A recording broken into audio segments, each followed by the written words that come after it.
தெருநாய்க்கடி தொடர்பான வழக்கில் நீதிபதி விக்ரம்நாத் தலைமையிலான அமர்வில் இன்று விசாரணை நடைபெற்றுள்ளது. இந்த விசாரணையில் கூடுதல் ஆணைகள் பிறப்பிக்கப்பட்டுள்ளது. அண்மை செய்தியாக பார்த்து வருகிறோம். தெருநாய்க்கடி வழக்கில் உச்சநீதிமன்றம் கூடுதல் ஆணைகளை பிறப்பித்துள்ளது. இது தொடர்பான குற்றச்சாட்டுகளை அளிக்க அவசர கால எண் ஏற்படுத்த வேண்டும் எனவும் உச்சநீதிமன்றம் ஆணை பிறப்பித்துள்ளது. அண்மை செய்தியாக பார்த்து வருகிறோம்.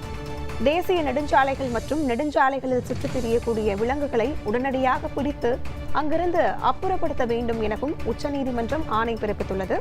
அண்மை செய்தியாக பார்த்து வருகிறோம்.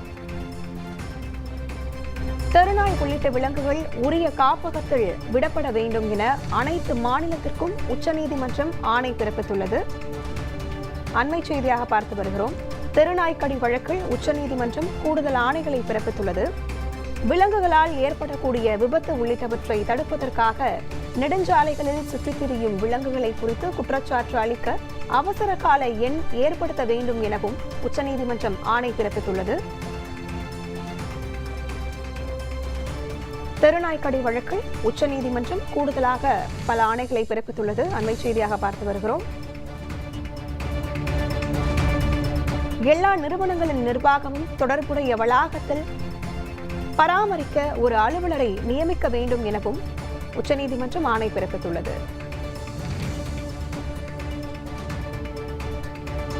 உரிய பாதுகாப்பு நடவடிக்கைகளை நிறுவனங்கள் ஏற்படுத்தி உள்ளனவா என நகராட்சி அலுவலர்கள், பஞ்சாயத்து அலுவலர்கள் ஆய்வு செய்ய வேண்டும் எனவும் உச்சநீதிமன்றம் ஆணை பிறப்பித்துள்ளது.